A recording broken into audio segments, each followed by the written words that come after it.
Dispose nos cœurs. Merveilleux Père. Nous voici rassemblés ce soir pour la deuxième retraite de l'année. La première, nous avons parlé sur le malheur de ceux qui n'annoncent pas l'évangile. La deuxième retraite, c'est sur la sagesse contraignante de Dieu. Je voudrais recommander ce moment à ta grâce. Je voudrais que le Dieu de toute grâce parle à nos cœurs et que la parole ne soit pas vaine. Pour la dire, la grâce n'a pas été vaine dans ma vie. Ouais, elle n'a pas été vaine car j'ai travaillé plus que tous. Et je veux travailler, Seigneur. Nous voulons travailler. Non pas par nos capacités, mais par ta grâce. Raison pour laquelle nous sommes là, pour apprendre encore. Au nom puissant de Jésus. Amen. Amen. Amen. Alors, beaucoup ne se disent pas peut-être pourquoi les retraites. Et pourquoi les retraites doivent être multipliées. Les retraites sont là et doivent être multipliées parce que ce sont des moments qui nous permettent d'être ensemble pendant longtemps et parler de Jésus. Recevoir l'équipement spirituel pour être au service de Dieu. Raison pour laquelle la retraite est spécialement pour ceux qui sont au service. Amen. Avant d'entrer pleinement dans le message, je voudrais que nous regardions Éphésiens. Éphésiens chapitre 4.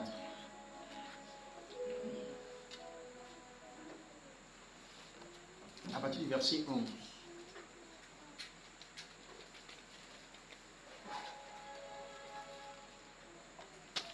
On n'est pas pressé, on prend le temps, on va travailler. Éphésiens chapitre 4. Est-ce qu'on peut regarder qui est déjà arrivé là? Commence au verset 11. Éphésiens chapitre 4, à partir du verset 11. Et il a donné les uns comme apôtres. Il a donné les uns comme apôtres. Les autres comme prophètes. Les autres comme prophètes. Les autres comme évangélistes. Les autres comme évangélistes. Les autres comme pasteurs et Écoutez bien. docteurs. Les autres comme pasteurs et docteurs. Verset 12. Pour le perfectionnement des saints. Pour le perfectionnement des saints. En vue de l'œuvre du ministère. En vue de l'œuvre du ministère. Et de l'édification du Christ. Et l'édification du corps de Christ. Verset 13. Jusqu'à ce que nous soyons tous parvenus à l'unité de la foi. Jusqu'à ce que quoi? Nous soyons tous parvenus comment? À l'unité de la foi. Et de la connaissance du Fils de Dieu. Et de la connaissance du Fils de Dieu. À l'état d'homme fait. À l'état d'homme fait. À la mesure de la stature parfaite de Christ. À la mesure de la stature parfaite de Christ. Continue. Verset 14. Afin que nous ne soyons plus des enfants. Afin que nous ne soyons plus des enfants. Flottant et emportés à tout vent de doctrine. Flottant et emportés par tout vent d'enseignement. Par la tromperie des hommes. Par la tromperie des hommes. Par leur ruse dans le moyen de séduction. Par leur ruse dans le moyen de la séduction. Voilà. Amen. Je vais relire ici, dans la version, là, c'est quoi? Voilà, le livre de la découverte, Nouveau Testament. Je vais commencer au verset 12. Il a fait des dons de ces hommes pour que ceux qui appartiennent à Dieu soient rendus aptes à accomplir leur service en vue de la construction du corps de Christ. Merci. Ok. J'ai pris le verset 11. Je vais directement descendre. Verset 13. Ainsi, nous parviendrons tous ensemble à l'unité de la foi et dans la connaissance du Fils de Dieu, à l'état d'adulte à un stade où se manifeste toute la plénitude qui nous vient de Christ. De cette manière, nous ne serons plus de petits enfants ballottés comme des barques par les vagues et emportés ça et là par le vent de toutes sortes d'enseignements, à la merci d'hommes habiles à entraîner les autres dans l'erreur. Au contraire, en exprimant la vérité dans l'amour, nous gardions à tous égards vers celui qui est la tête, le Christ. Au fait, il fait comprendre ici que le but des rassemblements de l'enseignement, c'est pour que vous puissiez atteindre un niveau de maturité, pour que vous ne soyez pas ballottés par tout vent des doctrines. Amen. Et Jésus prenait assez de temps avec les apôtres pour les enseigner. Il les enseignait beaucoup. Parce que, d'abord, Jésus avait 3 ans de ministère.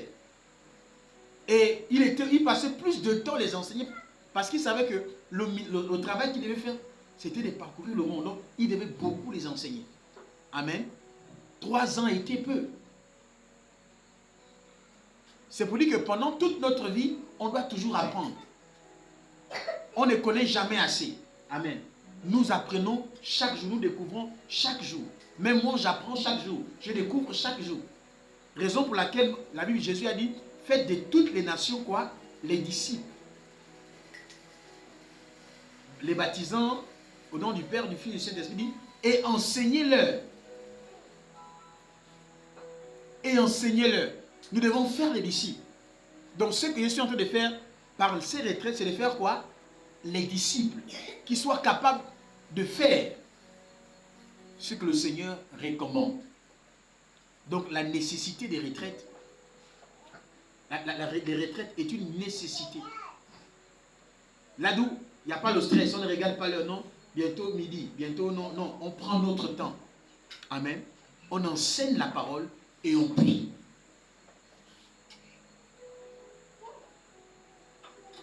Et les retraites permettent aussi aux ouvriers de se retrouver de temps en temps. Amen. De se retrouver de temps en temps. Passer assez de temps ensemble dans la présence de Dieu.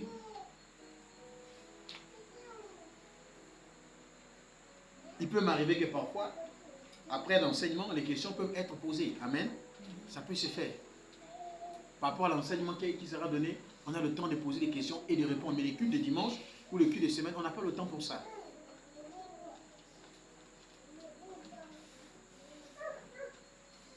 Donc, Éphésiens nous dit que Dieu a établi les serviteurs de Dieu afin que les ouvriers puissent être efficaces dans le service de Christ, dans le ministère, afin que vous manifestiez la plénitude de Christ dans sa connaissance. Alléluia. Alors, nous avons un thème, la sagesse contraignante de Dieu.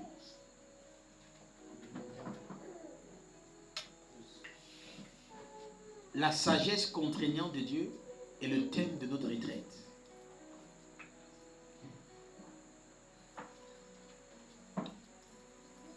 Écoutez-moi les amis, tu peux avoir des dons spirituels. Tu peux faire des miracles. Mais s'il te manque la sagesse, vous comprenez? Vous allez détruire tout ce que vous avez fait.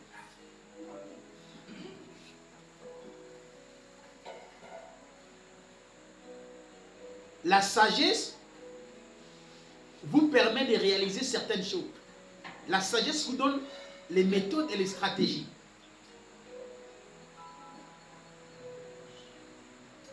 Amen. Comment aborder certains sujets.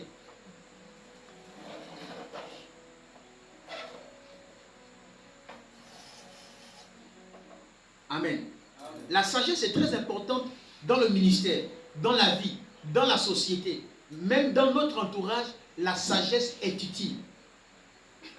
Alors si nous manquons de sagesse, on peut perdre même les choses les plus importantes. Qui me saisit? Alors lève ta main droite, dis Saint-Esprit, donne-moi ta sagesse. Dans tous les domaines de ma vie, donne-moi ta sagesse. Amen. Nous sommes dans un monde où nous devons avoir la sagesse. La sagesse pour appliquer la parole de Dieu. N'oublions pas que, regardez-moi, le livre là qu'on appelle la Bible, c'est l'un des plus vieux livres et le livre le plus lu au monde. Maintenant, comment est-ce qu'on peut se servir d'un livre qui est l'un des livres les plus vieux du monde? Comment appliquer les vérités qui sont dedans au 21e siècle? C'est ça le problème. Parce qu'il faudrait savoir que quand Jésus enseignait et quand les apôtres enseignaient, l'audience qui était devant lui, le peuple qui était devant lui ne connaissait pas Facebook, ne connaissait pas WhatsApp, Twitter, TikTok, n'avait pas le Wi-Fi, n'avait pas de téléphone. Amen. Ils ne connaissaient pas ce que nous connaissons aujourd'hui. Alors en ce moment, on a besoin de la sagesse quand nous lisons la Bible et comment l'appliquer à notre temps. Amen.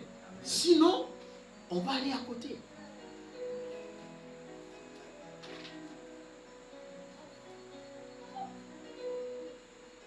Donc le manque de sagesse peut nous faire échapper les choses importantes de nos vies. Raison pour laquelle la sagesse contraignante de Dieu.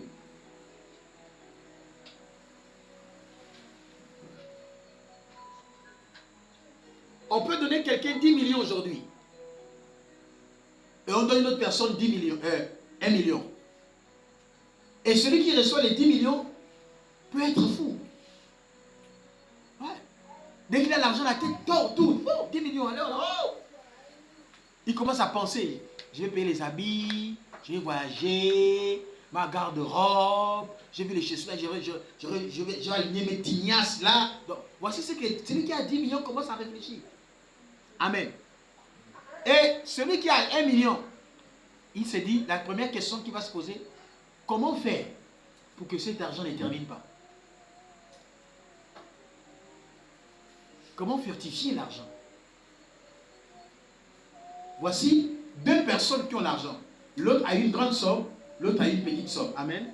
L'autre là-bas voudrait multiplier l'argent, l'autre là-bas réfléchit comment dépenser son argent. Ouais. Donc tout maintenant dépend de la sagesse.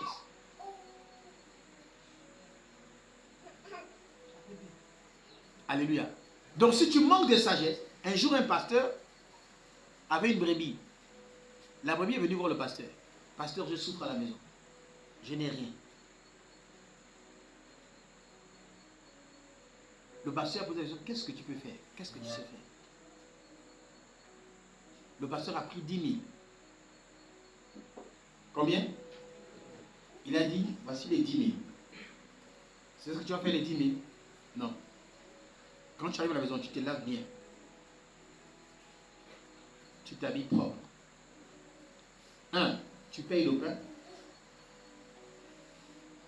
Tu payes l'haricot. Tu payes la mayonnaise. Tu payes le piment.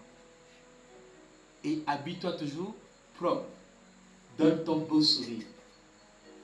Et sois fidèle dans tes dîmes. Elle a mis une table. Elle a commencé à vendre l'haricot. Vous savez combien elle gagnait par jour? 30 000 jours.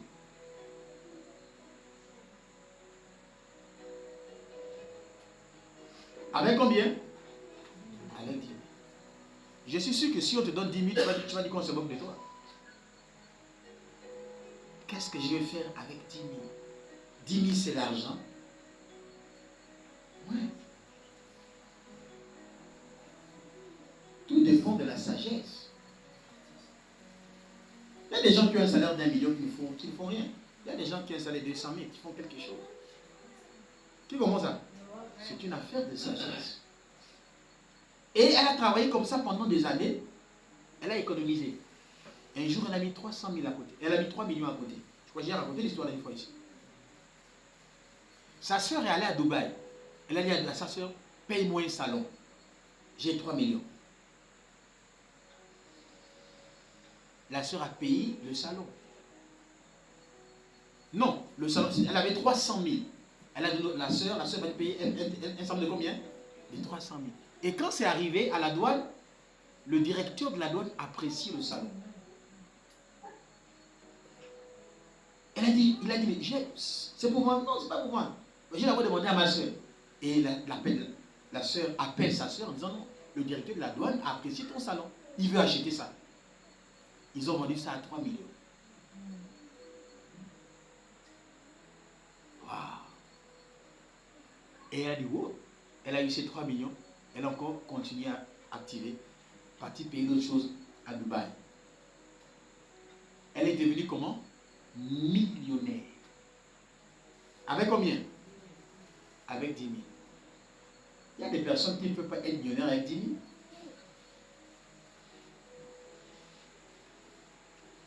Pour être millionnaire avec 10 000, il faut quoi? De la sagesse. Parce que tu vois la pression des enfants, tu vois la pression de la famille, tu vois. Non. Amen. Donc il y a ceux qui savent seulement dépenser, mais il y a ceux qui réfléchissent comment multiplier, comment gagner. Pas seulement dépenser, aussi comment gagner. Et la sagesse nous apprend à gagner. La sagesse nous apprend à multiplier. Qui me comprend? Voilà pourquoi je vais appuyer sur la sagesse contraignante de Dieu. Comment gagner les âmes? La sagesse t'amène à faire des bénéfices.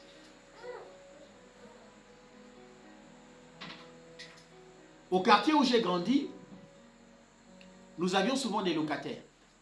Vous savez ce que j'ai remarqué? Quand un locataire arrivait, il loue la chambre. Après, ils sont à 5 dans la même chambre. Ouais.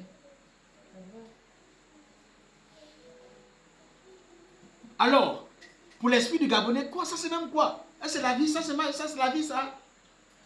On est en 5 dans la chambre. Ils sont à 5 dans la chambre.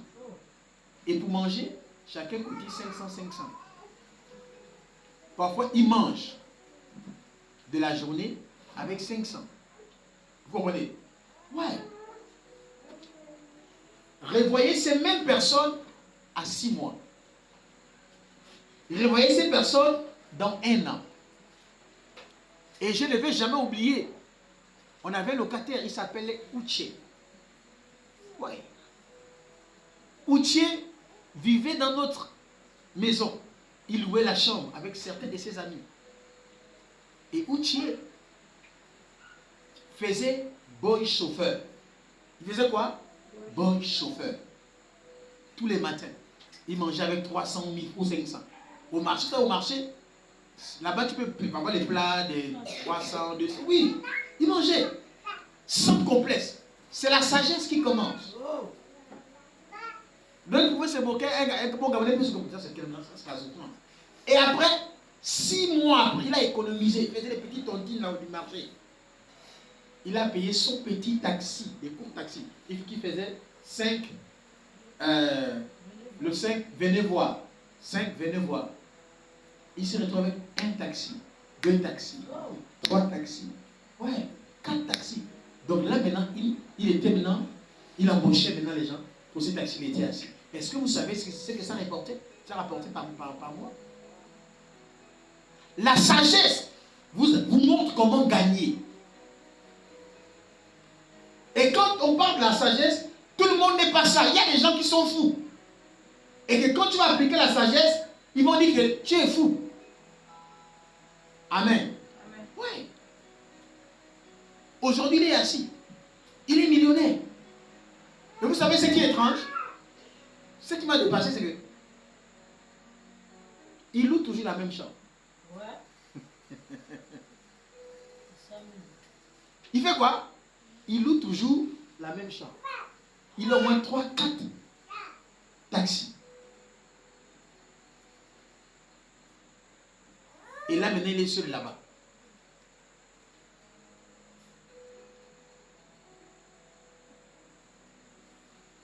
Tout dépend de la sagesse qui t'anime.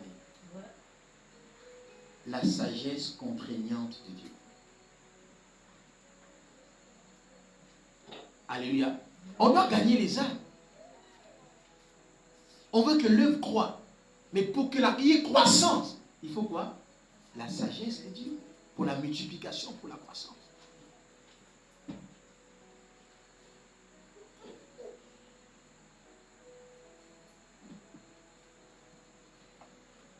En toute chose, apprenez à demander à Dieu quoi? La sagesse. C'est très important. Pour son œuvre, la sagesse. Pour ta famille, la sagesse. Pour tes finances, la sagesse. J'ai vu des personnes qui ont travaillé longtemps. Ils sont là à la retraite. Ils n'ont même pas mis une baraque. Pour se verser un an avant la retraite, qui commence à dire non, je commence à chercher un terrain. Un terrain. Un an avant la retraite. Mais qu'est-ce qu'il a fait de son argent?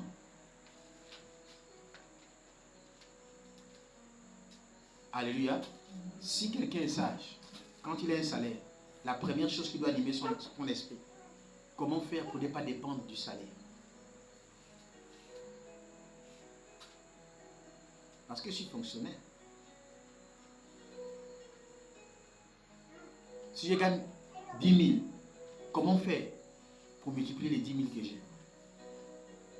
Si dans mon église, je n'ai que 10 personnes, comment faire pour multiplier les 10 personnes à 1000 personnes? Tu comprends ça? C'est une affaire de sagesse. Mets la main sur ta tête. Dis Saint-Esprit, donne-moi la sagesse. Donne-moi la sagesse. Donne-moi la sagesse. Donne-moi la sagesse. Donne-moi la sagesse. Donne-moi la sagesse. Donne-moi la sagesse. Donne-moi la sagesse. Donne-moi la sagesse. Donne-moi la sagesse. Au nom de Jésus. Merci Seigneur.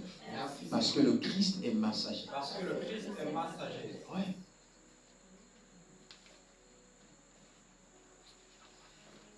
Ma mère qui m'a élevé, celle qui m'a élevé en province, elle avait un salaire de 80 000. Combien? Elle a payé un terrain. Avec combien? Elle a construit une maison. Vous savez combien d'enfants elle nourrissait? Elle nourrissait au moins 7 à 8 enfants à la maison. Et tous partaient à l'école. Des gros bouffeurs que nous on était. Quand tu manges, c'est pas l'habitation, on te sert un peu comme ça. On te sert, après on dit non, non. Nous on ne mangeait pas. Nous on te met la montagne. Nous c'était les montagnes. C'était quoi? Quand tu ne vas pas à la montagne, tu te fâches seul contre la montagne. C'est la montagne. Et puis on ne mangeait pas avec les cuillères. Donc tu vois l'assiette, on fait comme ça. C'est la montagne. Et puis on te met la sauce. Et tu t'assois au sol. Tu laves les mains. Tu as vu les gens qui mangent comme ça, non? Cela, ils ne blaguent pas. C'est no blaguing. On ne joue pas à ça. La bouffe, et tu manges. Tu manges. Vous savez que c'est sur le genre, non? Donc, le sac de riz qu'on prenait, c'était le sac de riz de 50. Elle prenait 50 kilos de riz. 50 kilos de foufou. Ouais. Donc, c'est ça, on mangeait le mois. Avec un salaire de combien?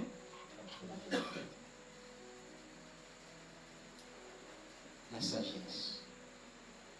Alors maintenant, pourquoi j'insiste sur la sagesse? Parce que l'objectif, c'est de trouver comment gagner les âmes. Tout ça là, c'est pour comment gagner les âmes, la sagesse contraignante de Dieu. Alors je veux que nous lisons Luc chapitre 14. À partir du verset 16 à 24. Je veux que nous prenions le temps pour lire ça.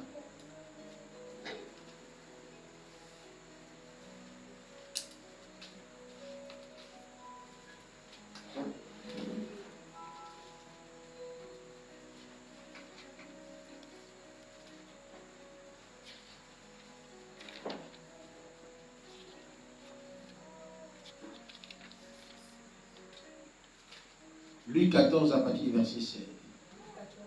Commence-moi à partir du verset 15. Ah, toi tu es dehors, qui tu dis dehors, c'est quoi? Luc 14, verset 15. Oui. Un de ceux qui étaient à table, après avoir entendu ces paroles, Tu es où? Luc 14, 15. Oui, ok. Un de ceux qui étaient à table, après avoir entendu ces paroles, après avoir entendu ces paroles, dit à Jésus, heureux celui qui prendra son repas dans le royaume de Dieu. Heureux celui qui prendra son repas dans le royaume de Dieu. Veillez sur l'enfant, s'il vous plaît. Ce que je fais ici est enregistré.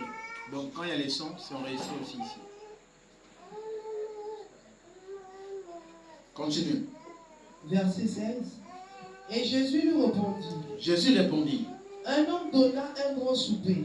Un homme donna un gros souper. Un homme donna un grand souper. Un homme donna un grand souper.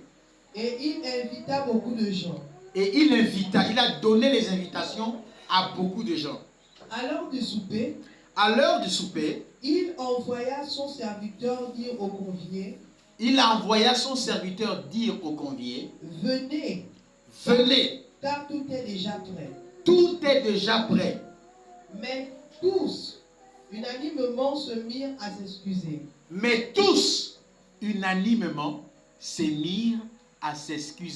Le premier lui dit. J'ai acheté un champ. Et je suis obligé d'aller le voir. Je suis obligé d'aller voir le champ. Excuse-moi. Excuse-moi. Je te prie. Un autre dit. J'ai acheté 5 paires de bœufs. 5 paires de bœufs. Et je vais les essayer. Excuse-moi, je te prie. Excuse-moi, je te prie. Un autre dit. Je viens de me marier. C'est pourquoi je ne puis aller. C'est pourquoi je ne peux pas assister à ton invitation. Le serviteur de retour apporta ces choses à son maître. Le serviteur est reparti, il a fait le compte rendu à son maître. Alors le maître de la maison irrité. Le maître s'est mis encore, s'est fait quoi? Alors le maître de la maison irrité. Il s'est irrité. Dit à son serviteur. Il a dit à son serviteur. Va promptement dans les places et dans les rues de la ville. Va promptement dans les places et dans les rues de la ville. Et amène ici les pauvres. Les estropiés. Les aveugles. Et les boiteux. Le serviteur dit. Maître. Ce que tu as ordonné a été fait. Ce que tu as ordonné. Ce que tu as quoi? Ordonné. Ce que tu as quoi? Ordonné. Donc l'ordre que tu as donné, on a fait ça. Et il y a encore de la place. Et le maître dit au serviteur. Va dans les chemins et les longs des haies. Et ceux que tu trouveras. Contrains-les d'entrer. Fais quoi c'est? Contrains-les d'entrer. Si tu trouves les gens, tu fais quoi? Contrains-les d'entrer. Il faut les contraindre d'entrer. Afin que ma maison soit remplie.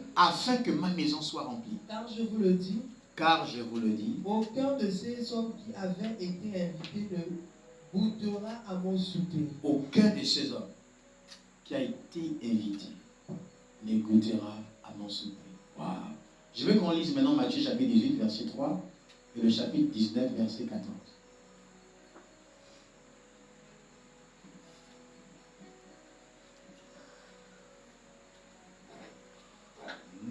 Matthieu 18, verset 3. Et dit, je vous le dis en vérité. Si vous ne vous convertissez. Et si vous ne devenez comme les petits enfants. Si vous n'êtes pas comme les petits enfants. Vous n'entrerez pas dans le royaume des cieux. Vous n'allez pas rentrer dans le royaume des cieux. Chapitre 19, verset 4. Chapitre 19, verset 4. 14. Et Jésus dit, laissez les petits enfants. Et ne les empêchez pas de venir à moi. Car le royaume des cieux est pour ceux qui leur ressemblent. Wow. Car le royaume de Dieu est pour ceux qui leur ressemblent. Vous allez comment me dire, mais c'est quoi le lien? Il y a un lien. Et je vais vous expliquer le lien là après. Amen. Alors, l'histoire nous dit ceci. Le maître a convié, c'est-à-dire il a fait des lettres d'invitation. Donc, comme par honneur, non, il faut, je t'envoie la lettre d'invitation pour tel souper, pour telle organisation, pour mon anniversaire, ou il y a une grande nouvelle que je vais partager avec vous, soyez là. Les personnes ne sont pas venues. Hein. Ouais. Vous savez, quand quelqu'un déjà te fait une lettre, ou te fait une invitation, c'est que c'est beaucoup d'honneur. C'est beaucoup de courtoisie, n'est-ce pas? Mais toutes les personnes qui l'ont fait ça, ça n'a pas marché. Les fiches là, je t'invite à l'église. Je t'invite à l'église. Je t'invite à l'église, hein? Viens. Ça marche, non, ça marche pas. Ça marche pas. Jésus était en train de dire que ça ne marche pas. Ça marche pas. C'est trop de courtoisie. Ça ne marche pas.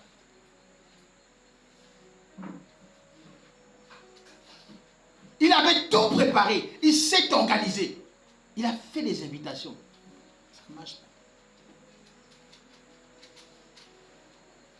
pas. Et quand Jésus parle de ça, il sait de quoi il parle.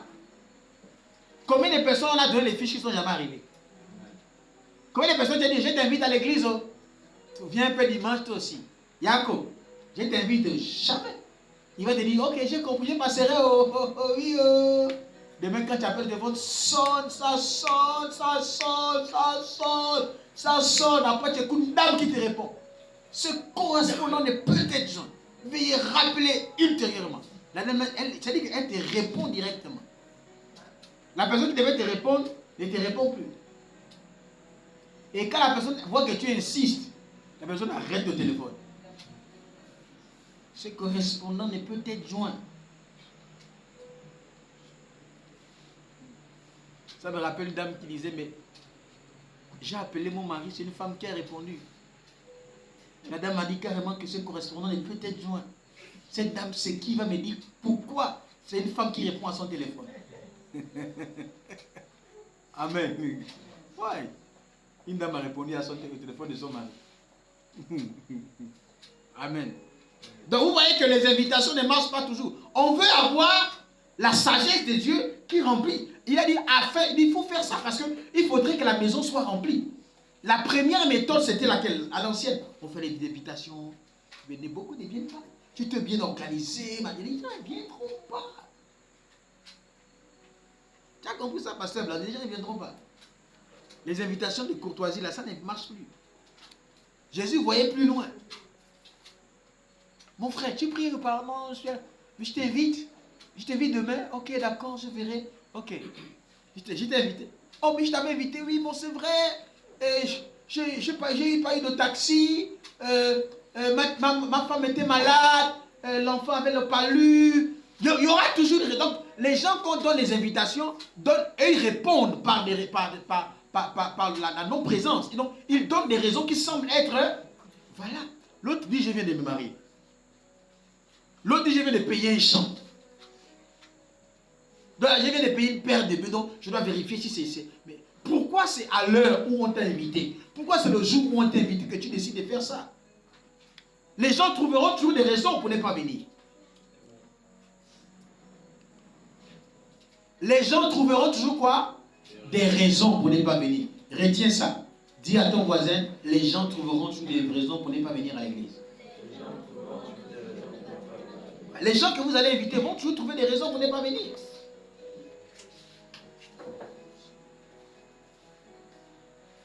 Il faudrait comprendre que l'objectif de l'organisateur de la cérémonie, c'est que la maison ne doit pas être quoi? Vide. Elle doit être pleine.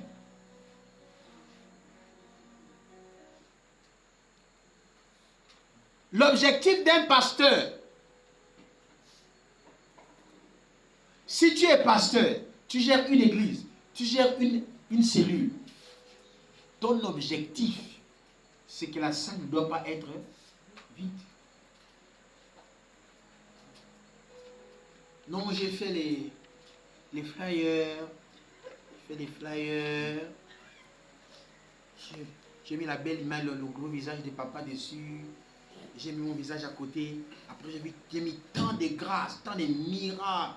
Je suis parti donner ça aux gens. Ah, je n'étais que moi seul. Mais tous les flyers, l'argent était dépensé. Ça ne marche plus. L'expérience a dit que ça ne marche plus. Amen. En ce moment, il faut la sagesse quoi? Contraignante de Dieu. Retenez que le premier point, c'est que l'objectif, c'est que la maison doit être remplie. Premier point, la maison doit être remplie. Refusons de faire des cultes dans une maison vide. Alors, pour refuser de faire des cultes dans une maison vide, nous devons comprendre la sagesse contraignante de Dieu qui fait à ce que la salle ne soit pas vide.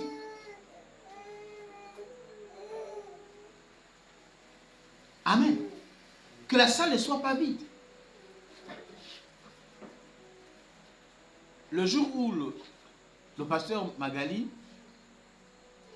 et Gloria sont allés à Port-Gentil, je les ai fait venir d'abord ici. Parce que je savais ce qu'ils devaient aller rencontrer devant. On a pris 1 heure d'enseignement. Je les ai fait 1 heure d'enseignement sur ce même message, sauf que le thème semble différent. Amen. Je les ai montré quelque chose d'important et il fallait maintenant aller mettre ça en... Le problème, c'est d'aller mettre ça en pratique. Ils arrivent à l'église, le culte, la salle est vide. Écoutez, là, c'est plus... Oh, vous avez déjà prié, vous n'êtes pas là. Ouais. À un moment donné, ce n'est plus la prière. Il y a des gens qui disent non, je prie et pourtant, je prie. Seigneur, envoie-les âmes. Seigneur, envoie-les âmes. Envoie-les âmes. Et les âmes ne viennent pas. Et ils ne vont pas venir. C'est vrai qu'il arrive souvent, bon pas toujours, il arrive parfois que souverainement, le Seigneur voit certaines personnes. Mais Dieu a mis une méthode en place. Et c'est ce que nous devons comprendre. Comprendre la sagesse de Dieu. Afin que la salle ne soit pas vide. Alors, qu'est-ce qui s'est passé?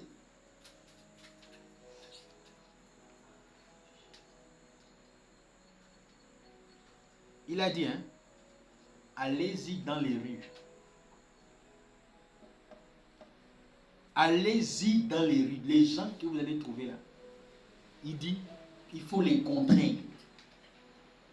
Qu'est-ce que ça veut dire? Quand vous voulez remplir la maison, n'invitez pas seulement les gens. Allez-y les retrouver chez eux.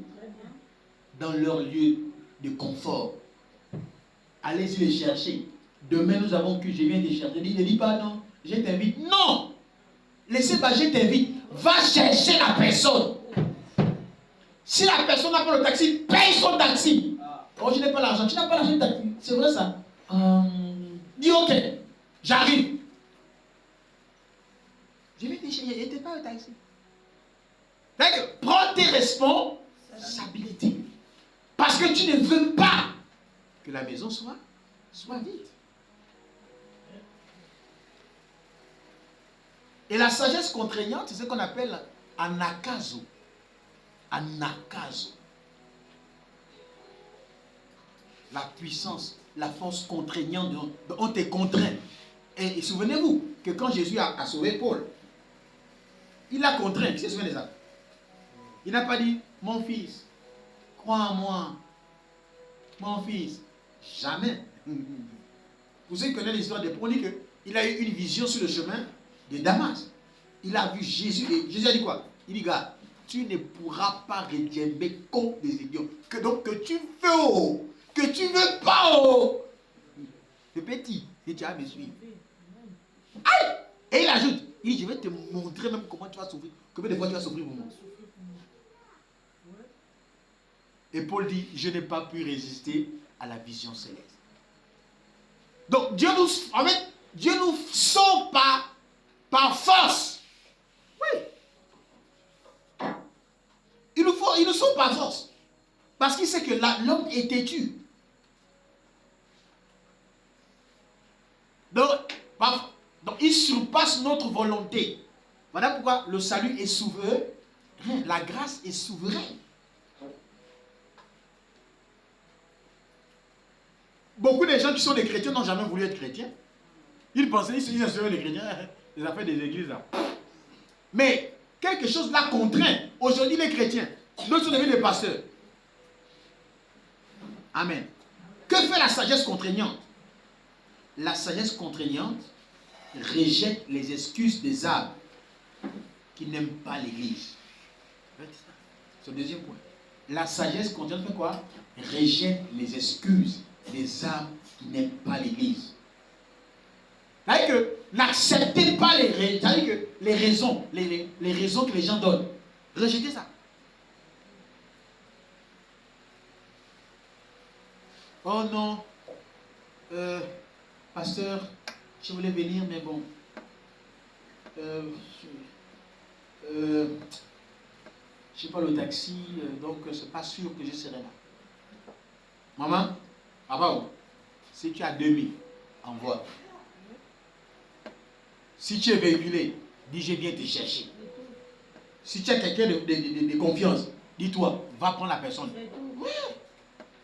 Dis non, on va payer. J'ai quelqu'un qui paye ton taxi, l'aller. Non! Va chercher la personne. Refusez que les gens vous donnent des raisons. Qu'est-ce que la sagesse contraignante fait? La sagesse contraignante rejette les excuses des âmes qui n'aiment pas l'église. Ouais. Si la personne te dit qu'elle est malade, oh, tu dis mais non, mais tu es malade. Mais c'est pas grave, on va prier pour toi à l'église. La Bible dit quoi? Vous imposerez les mains aux malades. Pas la Bible dit, je vais te lire un verset. Quelqu'un par vous est-il malade, qu'il appelle les anciens de l'église. Ils prieront pour lui en loignant lui. Montre le verset où on dit on va prier pour toi. Les anciens vont prier pour toi. Viens, on va prier pour toi. Attends, je viens même te chercher. On va prier pour toi. Tiens, oui, j'ai pris les médicaments. Oui, même si tu es fatigué, je vais te soulever. On va t'amener dans l'église. Contre-les. La sagesse contraignante rejette les excuses des gens qui n'aiment pas l'église. Les gens n'aiment pas l'église. Oh. Je vous dis, les gens n'aiment pas l'église. Il faut les contraindre. Rejeter les excuses. S'il est malade, va retourner la personne et dit, on va prier pour toi, mais allons encore à l'église, mon pasteur, ou toute l'assemblée, on va prier avec toi et Jésus va te guérir. Ouais. Ne dis pas, oh non, ok, tu es malade, hein? Ah, ça vraiment, bon, prochainement, non! Amen à l'église. Amen à l'église. Amen. Je vais même te mettre au dos. Oui. La sagesse, quoi? Contraignante.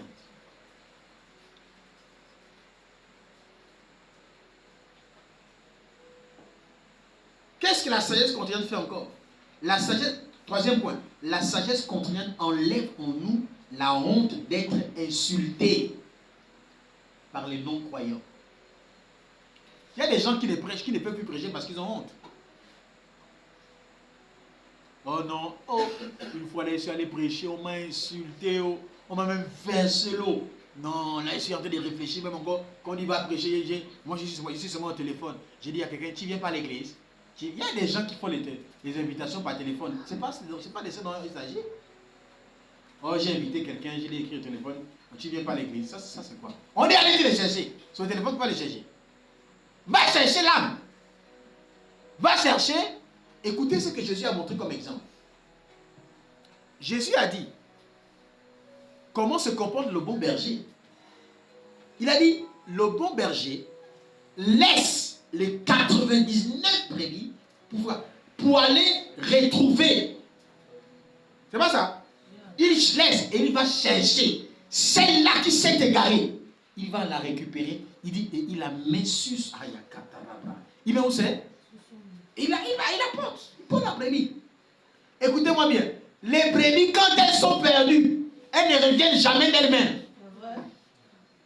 Allez-y les chercher, mettez-les sur les épaules et amenez-les à la maison. Afin que la maison ne soit pas vide. Il y a des gens qui disent non. Écoutez, quand vous gérez les gens, ne dites jamais, oh mais la personne là, ça fait 1-2 mois qu'elle arrive à l'église. On l'enseigne, elle ne comprend pas. On la laisse. Si elle ne veut pas être bien, non, on ne dit pas ça à une brebis. Retenez ça, on ne dit pas ça aux brebis. Que non, ah, celle-là, ça fait même 3 mois ou 5 mois, elle est là. On va parler, elle est comme, ah, on ne dit pas ça aux brebis. Écoutez-moi bien. Apprenez à étudier les brebis comme Jésus les étudie. Pour Jésus, quand une brebis s'égare, elle ne fait que s'égarer. Qu'est-ce qu'il faut faire? Il faut aller retrouver la brebis là où elle s'est égarée. La brebis ne revient jamais à la maison. Regardez ça où? Quand une brebis s'égare, elle continue à s'égarer. Tu dois aller retrouver la brebis. Tu retrouves la brebis. Si elle s'est cassée le pied, tu penses sur son pied. Et tu mets la brebis sur l'épaule, tu dis à la brebis, tu les ramènes la brebis à la maison. Mets-moi au dos, Jésus, mets-moi au dos. Et là, c'est Jésus. C'est comme ça. On met la brebis au dos. Donc, les gens qui disent non, mais la personne était venue 1, 2 fois. Je l'ai appelée 1 fois, je l'ai appelée 3 fois. Elle ne vient pas. Qu'est-ce que je fais? Je laisse. Non!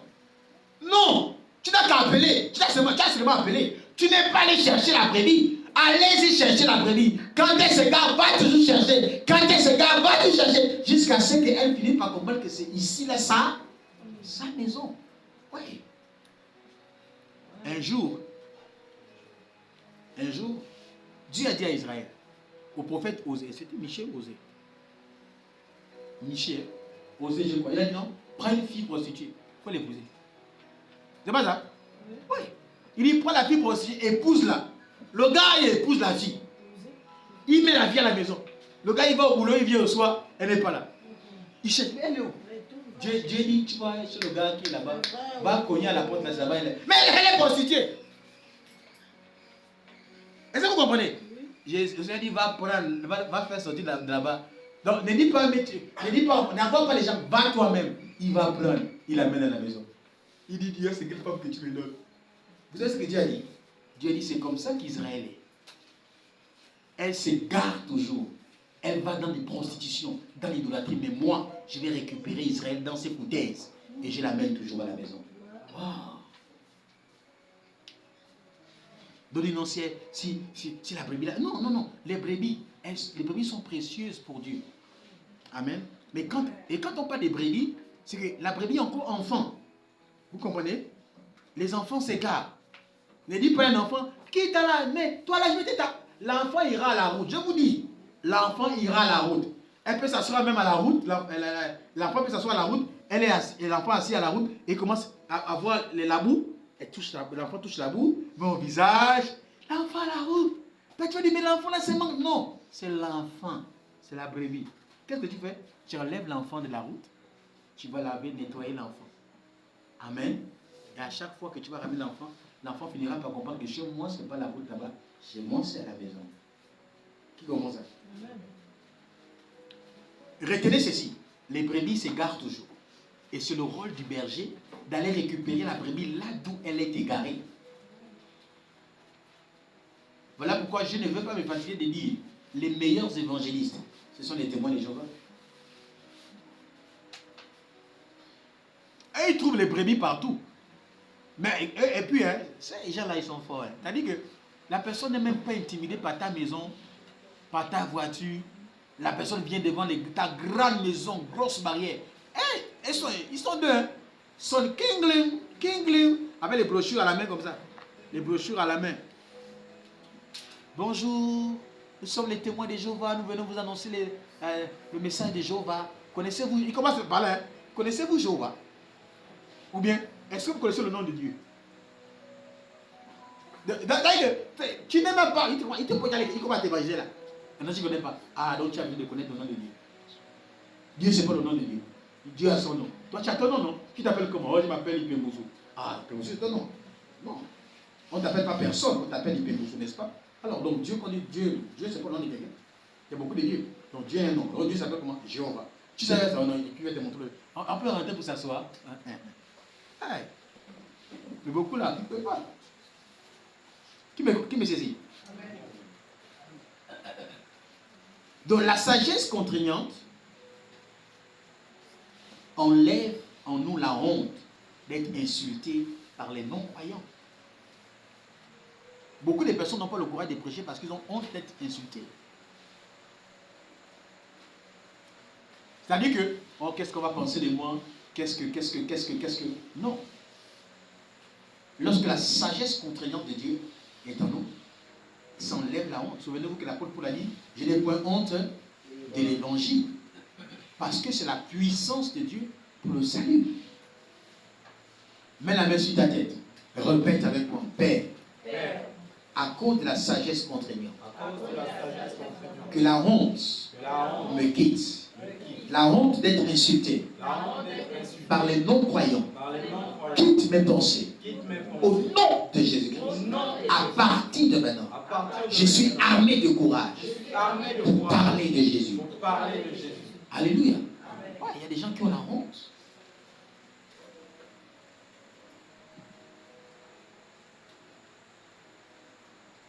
Le quatrième point, c'est ce que j'ai dit tout à l'heure. La sagesse contraignante retrouve les âmes dans leur milieu pour les amener à l'église. La sagesse contraignante retrouve les âmes dans leur milieu pour les amener à l'église. Donc arrêtez de passer le temps à dire non. Je peux t'inviter à l'église. Je t'invite dimanche. Hein? Oh, mais viens quand même dimanche. Arrêtez ça. Allez-y les chercher. Connaissez chez eux. Partez dans leur domicile. Allez-y dans leur lieu de travail.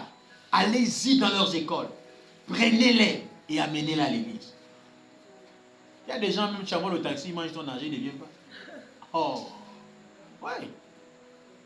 Ok, tu vas venir. Oh oui. Tu n'es pas le taxi. Moi, je t'envoie le taxi. Hein. Tu viendras dans. Oh oui. Tu envoies le taxi. Ok, la personne ne vient pas. Oh, il manquait les unités à mettre dans le compteur. Pour les unités, pour ces unités, sont créées. Et la personne va t'écrire. Non, je voulais bien venir, mais quand la personne te dit qu'il n'y a pas le taxi, n'envoie pas le taxi. Va toi-même en taxi. Va toi-même en taxi. Prends le taxi, va. Ou tu as quelqu'un là-bas, dis non. Comme tu n'as pas le taxi, il y a quelqu'un qui est là qui t'attend. La personne sera gênée. Et seulement qu'il y a quelqu'un qui attend. Il va attendre. Non, il t'attend. Il t'attend. Alléluia. Donc la sagesse contraignante de Dieu retrouve les âmes dans leur milieu pour les amener à l'église. Arrêtez des affaires que non. J'ai invité ma soeur là. Je ne sais pas si elle va venir. Hein. J'ai invité mon voisin là. Il disait qu'il allait me rappeler. Arrêtez ça. Les invitations là ne marchent pas. Amen.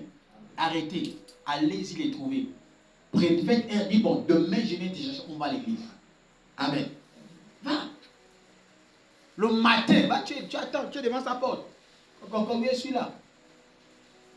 Tu appelles là, oh, tu n'oublies pas, oui, non, je ne vais pas oublier. Pendant que lui pense que tu vas pas venir, tu es même déjà dans sa porte. Non, je suis déjà là, vous n'êtes pas trop tard, je suis déjà là. Prends tout ton temps, je suis là. Je t'attends. Oh, qu'est-ce que. Oh non, moi je n'ai pas encore fini de laver les assiettes. Non, je vais t'aider à laver les assiettes. Laver quoi les assiettes? Je vais t'aider. Écoutez, soyez sage. Je vais t'aider à laver les assiettes. Toi, tu mets quelqu'un à la voix, ça veut dire, tu veux voir? Ah, non, comme c'est pour là, il n'est pas encore balayé le salon. Balayer quoi? Le salon. Oh. Tu as combien de balais? Donne-moi le balai, je vais t'aider. Non, je t'aide à balayer le salon. Aide la personne à balayer le salon. Soyez sage. Soyez comment? Sage. Donc, va te laver, moi je balaye. Oh, il y a les assiettes là. C'est où c'est? C'est où c'est? Va te laver, moi je vais t'aider à laver les. Écoutez, quand on veut cailler pour Jésus, on est sage.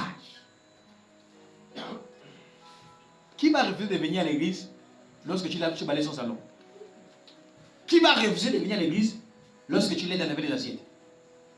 C'est comme une dette morale. La personne se sent obligée de venir. Oui, tu vas venir. Et là-bas, tu vas rencontrer l'évangile. Qui comprend ça? Donc vraiment, je suis là. En fait, je n'ai pas pu venir, je n'ai pas envie de venir, je ne peux pas sortir parce que je vais laisser l'enfant là avec qui. Oh, non, on peut aller, je peux se lever l'enfant. Je peux te dire. Oh non, mais je n'ai pas envie de laisser les enfants comme s'ils n'ont rien à manger. Quoi? Oh, mais j'ai 2000 ans, il peut prendre le pain. J'ai 2000 ans. Allez-y, prendre le sucre, le pain, prenez le café. Je dis non, allons, il peut prendre. Hey! Rejetez tout ça! Retrouvez-les là-bas. Trouvez-les dans leur milieu. Voyez ce qui peut les empêcher. Amenez-les. Tu as compris? Oh non. tous mes habits sont sales. Tu regardes ça comme c'est ça. Oh. Alors attends, allons à la maison, j'ai quelques habits là-bas, tu as même 2 tenues, tu as porté. Prends la personne, lave-toi, allons à la maison. Rapidement à la maison, prends 2 tenues. C'est ça, c'est bon. Oh oui, ça va. Il n'y a pas de raison, il n'y a pas de raison. C'est que toi, tu as la réponse à ces oppositions. Qui commence ça? Tu l'as trouvé dans son milieu.